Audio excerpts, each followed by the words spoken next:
Bonsoir. Aujourd'hui, comme c'était prévu, nous sommes en présence de Sila Abdoulaye, étudiant en droit. On va parler de la pertinence de l'afro-féminisme ou en d'autres termes, quelle était la place, le statut de la femme dans la civilisation africaine. Bonjour Sila. Bonjour Josué.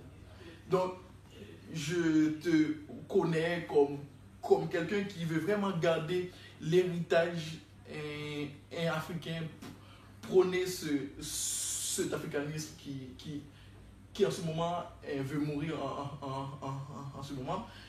Et aujourd'hui, on a décidé de parler de la femme africaine, jolie femme de courage. On salue toutes les belles femmes africaines de ce monde et aussi toutes les femmes, et on en profite pour dire joyeux fête à toutes les mamans aussi, et toutes les mamans africaines en particulier. Donc aujourd'hui on parle de femmes. Qu'est-ce que la femme? Déjà bonjour Josué, bonjour. Je suis tellement honoré de cette invitation, et donc juste pour rebondir sur ce que tu as avancé tout à l'heure, moi je suis africain, je me définis comme tel parce que tout simplement au-delà même de l'aspect, au-delà même de cette couleur de peau, l'africanité, c'est un ensemble de valeurs qui se traduit par la tolérance aussi, par le respect de la femme. Actuellement, enfin aujourd'hui c'est la fête des mères, on en profite également pour souhaiter une joyeuse fête à toutes les mamans du monde, en particulier aux femmes africaines, aux mamans africaines, et voilà. Voilà, et comme j'avais dit, pour toi, ton opinion d'Africain, voilà, il est sénégalais, un petit coup, et la femme, comment vous le voyez en Afrique ou comment vous la voyez au Sénégal? Je suis également, c'est une question qui me plaît énormément, qui me parle de gaieté de cœur, parce que comprendre la femme actuelle et la femme dans l'Afrique ancestrale, c'est deux concepts diamétralement opposés. Parce que la femme dans l'Afrique authentique, dans l'Afrique ancestrale, dans l'Afrique mère, cette femme était la clé de voûte de l'ensemble des institutions. Je m'explique, c'était la pierre angulaire, c'était justement le centre de gravité de la société négro-africaine. Cette femme n'était pas forcément une femme mère, mais c'est uniquement en Afrique ancestrale, en Afrique, dans l'Antiquité tardive jusqu'au Moyen-Âge et même durant l'histoire, la plus récente, c'est uniquement en Afrique noire qu'on trouve des femmes reines, des femmes parlementaires. Quand je parle de femmes reines, ce n'était pas forcément des femmes princesses ou même des femmes épouses d'un roi, mais c'était des femmes, des femmes chefs d'État, qui dirigeaient des hommes, qui gouvernaient des États et des empires. Et on peut citer également l'exemple des femmes du Dahomey, actuel Bénin, une armée composée totalement de femmes, des femmes guerrières prêtes à tout pour défendre l'intégrité territoriale, culturelle et même économique de leurs États. Ok, donc cela veut dire que l'image que d'autres personnes ont eue de la femme africaine qui est là dans son foyer pour élever les enfants, pour cuisiner, pour faire le ménage, c'est faux. Totalement faux. D'où justement l'idée, d'où justement, comment dire, le fait que je balaye de revers de main tout ce qui est féminisme. Parce que c'est quoi le féminisme? Je ne dis pas que je suis masculiniste. Ce qui est valable à l'homme, il devrait être, à la femme plutôt, devrait être aussi valable pour l'homme. Mais je ne me définis pas comme étant un masculiniste. Ce qui atteste fortement, considérablement, que le féminisme, dire que dans le monde entier, toutes les femmes ont été battues, les femmes étaient reléguées au second plan, c'est totalement faux. Ou même, on risque de s'enfermer dans une conception eurocentrique de la femme. Parce que la femme européenne, autrefois, n'est pas forcément la femme africaine, autrefois. Et je m'explique. Parce que tout simplement, le féminisme, c'est un mouvement qui était honorable. Honorable justement dans son contexte, en Europe c'est-à-dire. Parce que tout le monde sait que la femme en Europe était une femme objet, excusez-moi du terme, c'était une femme objet. Et dans la littérature européenne, que ce soit en grec, et même aussi Saint Thomas d'Aquin, qui était un saint philosophe de l'Église, il ne s'attarda pas à définir la femme comme étant un objet, tout simplement à la jouissance de l'homme. En quelque sorte, c'est une caricature de la femme, que la femme n'est femme que par rapport à l'homme. D'où justement l'existence de la tutelle. Que la femme, et c'est un être inachevé, en quelque sorte. Un être qui n'est pas capable de s'autogouverner, de s'autodéterminer. Il faudra impérativement la présence de l'homme, d'où le pater, pour justement essayer de le mettre dans de bons cadres. D'accord. Donc, c'est bon, vous avez compris, on n'a plus les femmes au foyer, donc du coup, la femme est vraiment une femme qui vit sa vie pleinement. Donc, quel est ou quel était le rôle, la place de la femme vraiment dans la civilisation africaine? Voilà. Donc, en fait, malheureusement, je ne parle pas plusieurs langues africaines. Je ne parle que ma langue maternelle, qui est le Wolof, qui est la langue majoritairement parlée au Sénégal et un peu partout aussi en Afrique de l'Ouest. Et donc, dans ma langue, il n'existe pas de genre. Justement pour te montrer que les Africains, en Afrique ancestrale, on ne s'attardait pas sur les genres. Les femmes, ça c'est le travail des femmes, ça c'est le travail des hommes. Il n'y avait pas de genre. Justement, pour ce qui atteste cela, c'est que l'homosexualité même était quelque chose qui était admise dans nos civilisations ancestrales. On les appelait les Gordigen. Je m'explique. Gordigen, littéralement, ça veut dire les hommes-femmes. Ils n'étaient pas du tout des personnes qui étaient rejetées, marginalisées. En tout cas, c'est des personnes qui jouaient un rôle, enfin, ils avaient un rôle de régulateur social dans nos sociétés ancestrales. Et donc, ils étaient des hommes, ils étaient des femmes, on ne sait pas, mais en tout cas, ils étaient acceptés, ils jouaient le rôle également vis-à-vis des deux genres, vis-à-vis des hommes que vis-à-vis des femmes. Et ce qui atteste cela également, c'est que toujours dans la langue Wolof, il y a même quelque chose, une citation qui dit que Bour n'existait garan l'étédé. Le fait que, en quelque sorte, que le chef, ou bien que la présidente, ou bien le président, le leader ou bien la leader, parce que justement pour attester qu'il n'existe pas de genre, devrait se considérer comme étant une mère avec ses jumeaux, qui devrait être couchée sur le dos, c'est-à-dire traiter ses jumeaux de manière équitable. Il y a cette manière il y a cette volonté cette figuration de la gente féminine, même dans la royauté, juste pour te dire que le roi devrait se comporter comme une mère. Et ce n'est pas parce que tout simplement la femme africaine, cette civilisation qui se dit matriarcale, c'est pas uniquement l'idéalisation de la mère, au-delà même de cela. Parce qu'on considère que la mère, elle est non seulement mère, mais aussi l'homme devrait être mère. Parce qu'on sait aussi que toutes les mères ne sont pas forcément de bonnes mères. Mais pour atteindre cet idéal de vie, cette équité, sous le concept de la math, qui est la justice équitable, sous le concept de la math, il faudra impérativement que le roi ou bien la reine, pour harmoniser la société, justement pour l'émergence de la cité, il faudra impérativement que tous deux se comportent comme étant de véritables mères pour finalement atteindre les objectifs, bien des objectifs d'ailleurs.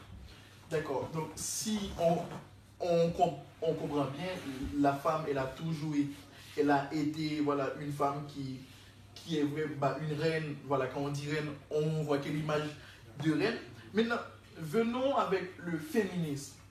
Donc voilà, est-ce que le féminisme qu'on voit en Europe, il est aussi impliqué de cette manière aussi en Afrique?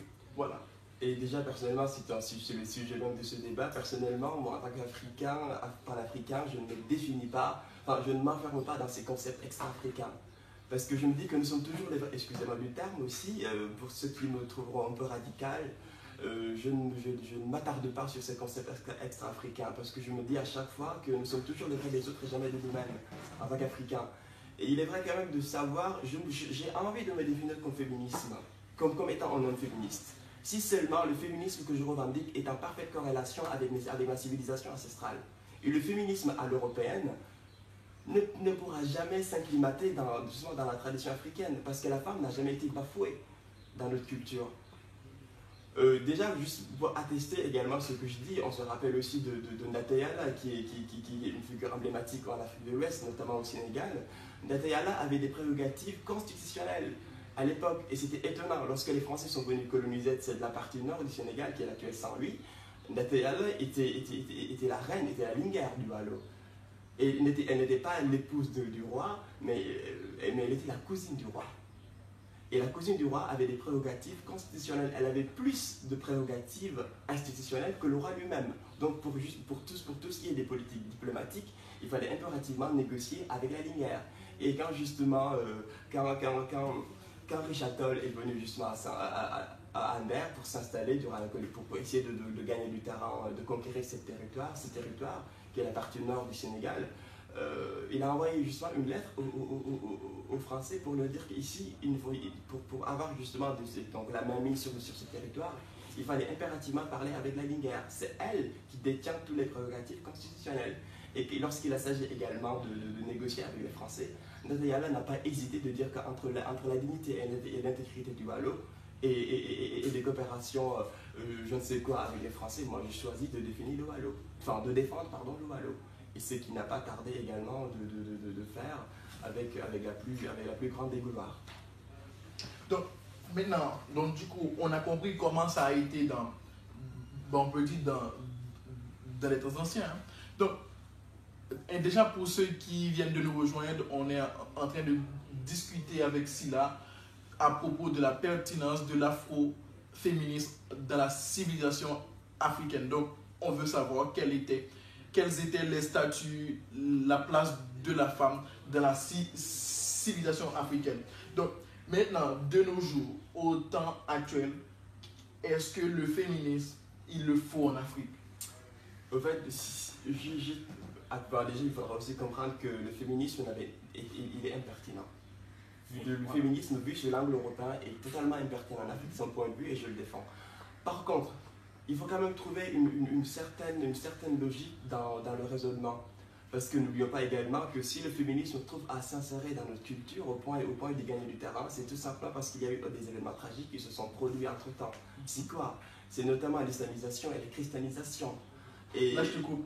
Donc, cela veut dire que la religion, ça a favorisé le féminisme. Absolument. C'est la religion justement qui a été le fer de lance de ce qu'on peut dénommer aujourd'hui le féminisme en Afrique. Parce que tout le monde le sait, l'islam, dans sa manière de concevoir le monde, dans la manière dont elle voit la femme elle est toujours sous tutelle. Et il y a bien des musulmanes et des musulmans qui peuvent attester ce que je dis. La femme, donc, c'est un être irresponsable, aucunement. Dès que la petite fille est née, elle est sous la responsabilité de son père. Elle se marie, elle est sous la responsabilité continuelle de son mari. Et si son mari meurt, elle sera sur la responsabilité de son fils aîné. Et si elle n'a pas de fils aîné, elle serait encore sous la tutelle, excusez-moi du terme, c'est un terme assez fort, mais elle serait encore sous la tutelle de ses petits frères, ou bien de ses grands frères. T'as un sourate ou vous avez écrit je ne saurais dire la sourate, mais s'il y a des musulmans justement qui peuvent attester ce que je dis là, ils peuvent justement se réagir et faire, donc voilà, et nous dire généreusement qu'est-ce qu'il en est. Ok, bon, tu as parlé de l'islam, aussi tu as parlé de christianisme en tant que chrétien, donc voilà, j'ai aussi mon point de vue, et là-dessus, c'est vrai que dans la Bible aussi, il est dit que la femme soit soumise.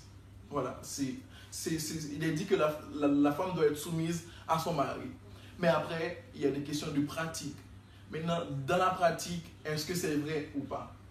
Donc maintenant, ça va se jouer en termes de comment ils vont vivre leur relation ou comment ils voient cela. Mais c'est aussi vrai que dans le christianisme, il y a aussi cette part où il parle que la femme elle doit être soumise. Donc, comme tu viens de le dire ou de l'avouer, la religion a contribué à l'apparition du féminisme en Afrique. Oui, totalement d'accord. Et ce que les gens ignorent également, je vais vous donner une parfaite illustration de ce que j'avance, c'est que sous l'Empire du Mali, qui est la figure emblématique de ce qu'on peut appeler la royauté à l'africaine, de la magistrale royauté à l'africaine en Afrique de l'Ouest, c'est l'Empire du Mali, donc voilà, le Sénégal actuel était une province sous l'Empire du Mali. Et donc, je peux dire que j'étais mandingue, parce que voilà, au XIIIe siècle. Et ce que les gens ignorent également, c'est que les premiers textes des droits de l'homme, les premiers textes juridiques des droits de l'homme, sont d'origine africaine. Et ceci, je ne parle même pas des textes et des sarcophages de 5000 ans en Égypte antique, mais plus récents, dans l'époque contemporaine, on peut dire, entre le XIIe et le XIIIe siècle, il y a bien des textes justement qui émanent de chez nous, qui font l'apologie des droits de l'homme. C'est pour cela également, dans la civilisation africaine, on ne dit jamais que l'homme est égal à la femme, parce que cette égalité, elle est déjà naturelle. On dit que l'homme est le complément de la femme, entre ces deux êtres complémentaires. Mais l'égalité, on suppose et on pense que c'est quelque chose qui est inné, qui est inhérent justement à tout être humain, et donc il n'y a pas il n'y a pas besoin d'en faire une revendication, tout simplement. Et je poursuis également en donnant une attestation, toujours dans un but illustré. Dans le serment du Mandingue, c'est le texte qu'on peut appeler la Constitution, c'est le premier texte des droits de l'homme, des premiers textes universels des droits de l'homme à l'échelle internationale et universelle. En son article 11, ce texte disposait que les femmes, au-delà de leurs activités quotidiennes, doivent être intégrées dans chacun de nos gouvernements. On a même dépassé, au fait, on a carrément dépassé le cadre où les femmes vont revendiquer les droits, vont revendiquer les prérogatives, mais ces prérogatives sont déjà acquises, ces prérogatives sont déjà admises, il s'agit juste de les intégrer et que tout le monde finalement, et que la parole de la femme puisse être entendue, acceptée, parce que, comme l'on dit souvent, derrière chaque grand homme se cache une grande dame. Ouais. Donc, le petit message qu'on peut faire passer à toutes les femmes qui nous regardent ou qui nous écoutent, à toutes les mamans pendant qu'elles fêtent ou qu'elles boivent du champagne. Hein. Donc, du coup, le petit message, c'est que la femme a été toujours égale à l'homme. Donc, c'est une égalité naturelle. Donc, à toutes les femmes, prenez vos courages en main et réclamez cette égalité chez les hommes. Donc, maintenant, venons à l'afroféminisme maintenant. En fait, l'afroféminisme, c'est un concept extra-africain, comme toujours, mais qui peut trouver quand même sa pertinence dans le continent. Moi, je préfère ça. Parce que, en fait, le féminisme tel qu'il était conçu dans le monde occidental, généralement, ne défendait que les femmes blanches. Et le problème des femmes blanches n'est pas forcément le problème des femmes noires. Ouais. Donc déjà, génétiquement, ils ne sont phénotypement, pardon, pour parler en termes savants, ils n'ont pas les mêmes caractères, ni la même texture chevelure, ni les mêmes couleurs de peau. Il faudra dire quand même que les femmes noires sont victimes de la dictature des normes standards de beauté, par exemple. Parce qu'il faudra lire l'universel est blanc. Donc l'universel des femmes, elle est blanche aussi. Et c'est pour ça également qu'on voit dans les magazines, dans les séries télévisées, voire même au cinéma, on voit rarement de femmes ébènes de couleur peau. De couleur. Donc il y a un véritable colorisme pour ceux qui ne savent pas ce que c'est que le colorisme. C'est une hiérarchie. Le colorisme, il est généralement observé dans les sociétés coloniales caribéennes. Tu es caribéen, donc forcément tu sais ce que c'est que le colorisme. Donc le colorisme, en quelque sorte, si tu pars par exemple aux Antilles, parce que je parle un peu de créole, on dit peau chapin. Peau chapin, en fait, originellement, ça veut dire peau échappée. Ouais. C'est-à-dire que ce sont les anciens esclaves de peau claire, noire, claire de peau, qui avaient échappé aux durs travaux auxquels ils étaient prédestinés. Du coup, qu'ils effectuaient des travaux moins pénibles que les noirs foncés. Et ce peau échappé qui est devenu peau chabin, et peau chabine, il est chabin et les chabines en créole. Et donc, en fait, juste pour continuer dans cette lancée, le colorisme, c'est une hiérarchisation des couleurs de peau qui part de la plus foncée à la plus claire, avec des opportunités de réussite amoureuses, professionnelles, accordées aux femmes ou bien aux hommes de couleur claire. C'est finalement laisser croire que plus tu te rapproches à la norme standard de beauté, c'est-à-dire à la peau blanche, tu es idéalisé, tu as plus de chances de réussir dans bien des domaines. Donc, maintenant, l'afroféminisme serait quoi, normalement, vu que tu rejettes, ou certains aussi, ou rejettent le féminisme qu'on peut dire qui vient de l'Occident. Maintenant, pour l'Afrique, ce serait quoi? Moi je prends l'afroféminisme, parce que comme je le dis souvent, le problème des femmes africaines n'est pas forcément le problème des femmes blanches. Parce qu'en fait, en Occident, les hommes, on peut constater que les hommes sont plus payés que les femmes sont moins payées que les hommes. Donc si tu es une femme noire, tu seras forcément moins épais qu'une femme blanche. Bon, c'est à prendre avec des pincettes. Donc voilà, justement, Donc voilà, également c'est des données à relativiser, ouais. mais du moins c'est un fait également qu'on ne peut pas du tout occulter. Donc on peut dire que si tu es une femme noire, plus en plus foncée, tu as moins de chances de réussir socialement en Occident.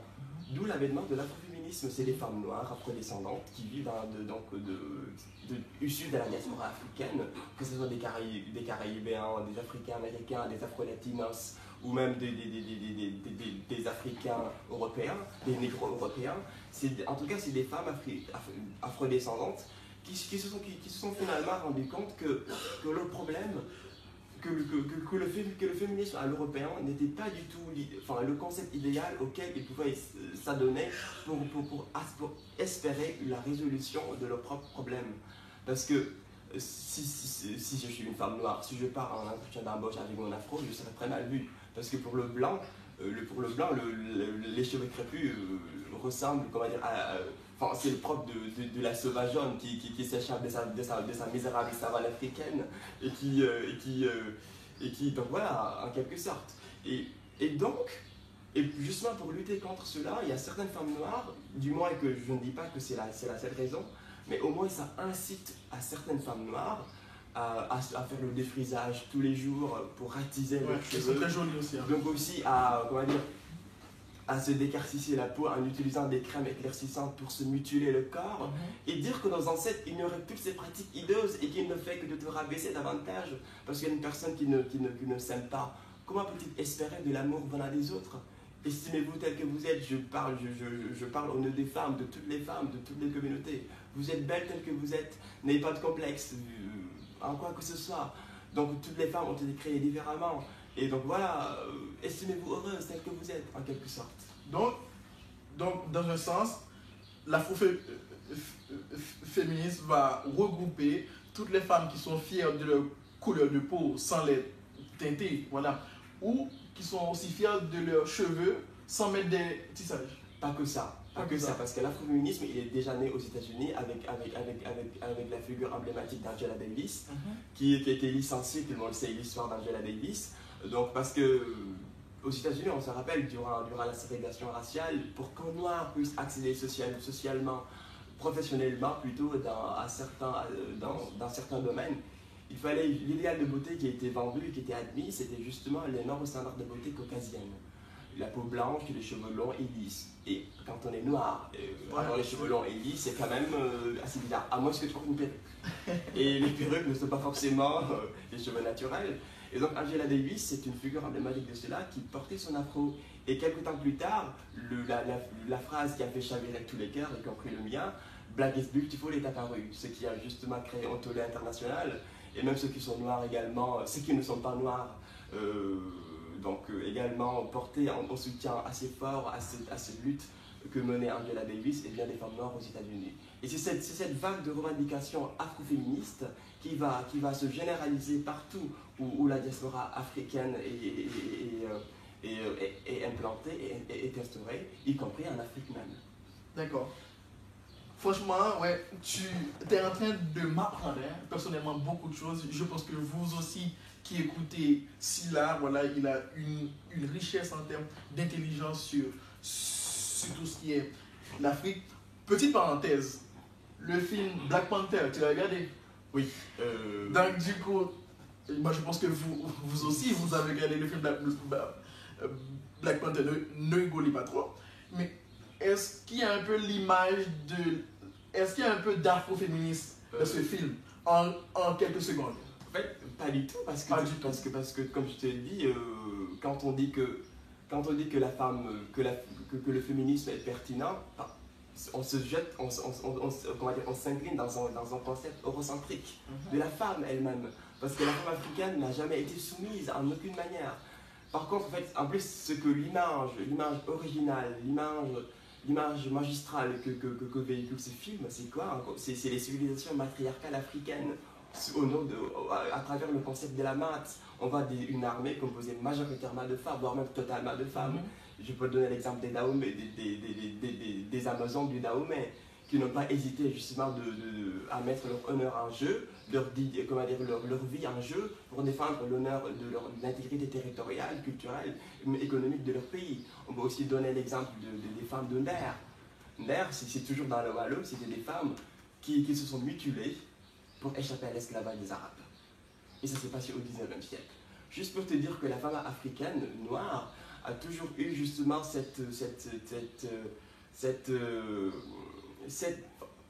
comment dire, c'est des femmes téméraires en quelque sorte. Au-delà même de l'aspect matriarcal qui lui est accordé, c'est une femme qui peut battre des hommes.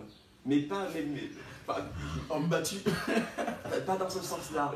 Mais en tout cas, des femmes qui peuvent à la fois assurer la posture de femme, mais aussi qui ont un tempérament d'homme. Voilà. Et le Black Panther, en quelque sorte, c'est cette image de l'Afrique matriarcale, de l'Afrique sans influence, de l'Afrique originelle, de l'Afrique dépourvue de clichés, de cette Afrique magistrale, de cette Afrique sans influence, ni le christianisme, ni l'islam, parce que moi je le dis, et même si je suis de confession musulmane et qu'on est en pleine période de Ramadan, j'ose dire et je pense que dès que l'islam a été introduit dans notre civilisation, on note une régression notoire de ce qu'est le statut de la femme. Parce que la femme qui pouvait justement être gouverneur, parlementaire, premier ministre, n'oublions pas aussi que la femme qui a permis la réunion de la Haute-Égypte et de la Basse-Égypte, c'était une femme. Une femme premier ministre qui a justement qui a initié des réformes extraordinaires qui a permis de réunir ce qu'est l'Égypte au point d'en faire l'une des civilisations les plus brillantes que l'humanité n'ait jamais connues. On peut aussi donner l'exemple de Jinga, de la reine Jinga. Personnellement, c'est mon héroïne, à part ma grand-mère, parce que ma grand-mère est ma première héroïne.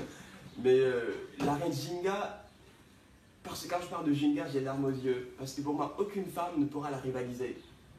Je sais que c'est subjectif ce que je dis, mais j'ai raison aussi.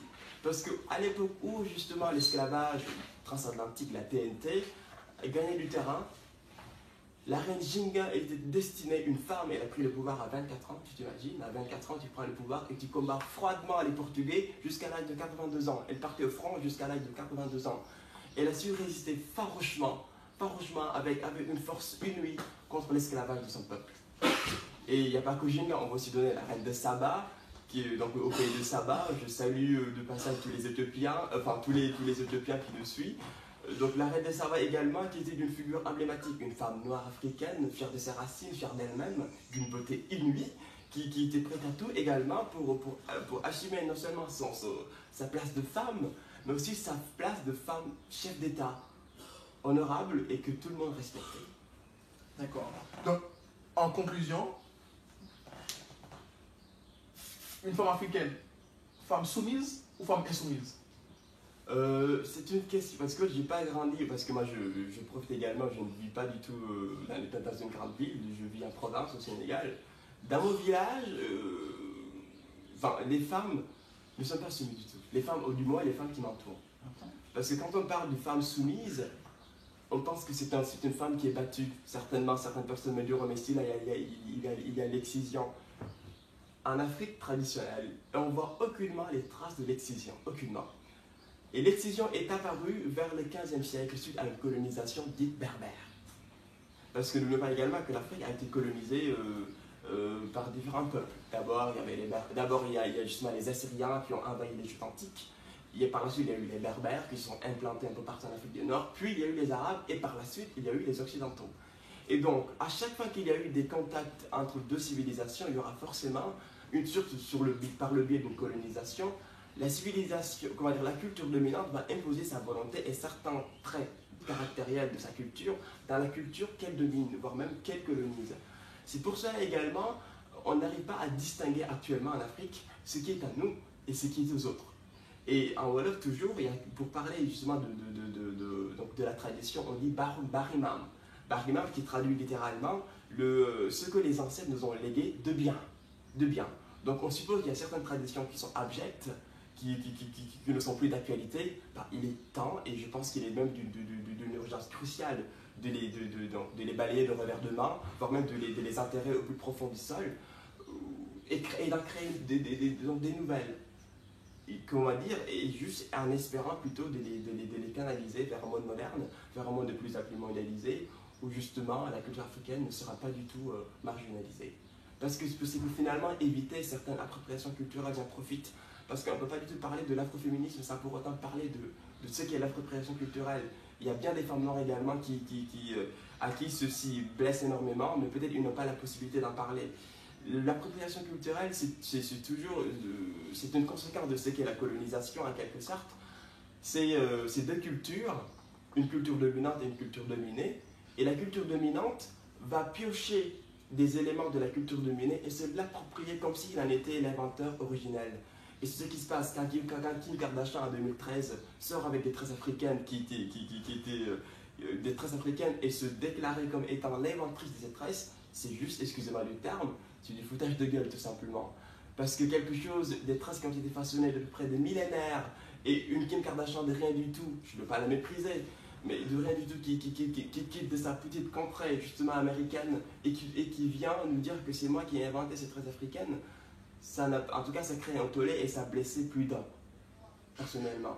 Et au-delà même de cela, il y a récemment aussi Balmain qui s'est approprié de certains motifs éthiopiennes et qui s'est déclaré comme étant l'inventeur de ces motifs-là, alors que c'est des motifs inspirés d'une culture africaine bien précise.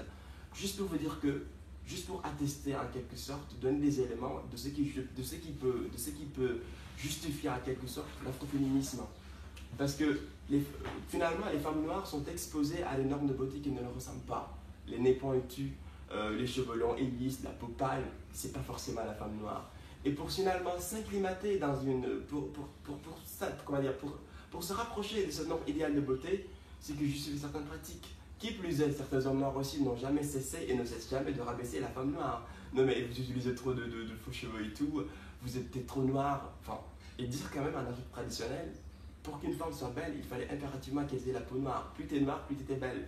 Plus les cheveux étaient crépus, plus tu étais valorisée, plus tu étais considérée comme étant belle.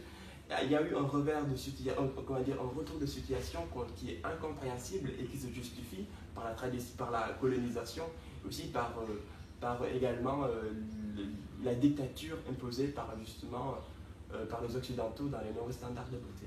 D'accord, donc si l'on comprend bien, femme soumise, femme insoumise, il faut déjà faire la part des choses, vu qu'on a la religion qui rentre, on a la colonisation qui rentre et plein d'autres choses, mais il y a beaucoup de femmes qui sont insoumises, pour pas dire que c'est une question de choix ou de milieu de vie, mais quand même on encourage les femmes africaines, toutes les femmes de ce monde à prendre en compte cette capacité qu'elles ont, cette égalité naturelle qui existe et d'arrêter d'être soumises. Donc je vous remercie tous et je remercie en particulier Sila. Je sais qu'on pourrait en parler pendant des heures parce que, comme on a dit, il a une richesse, il a des choses qu'il dégage. Là, j'ai appris beaucoup de choses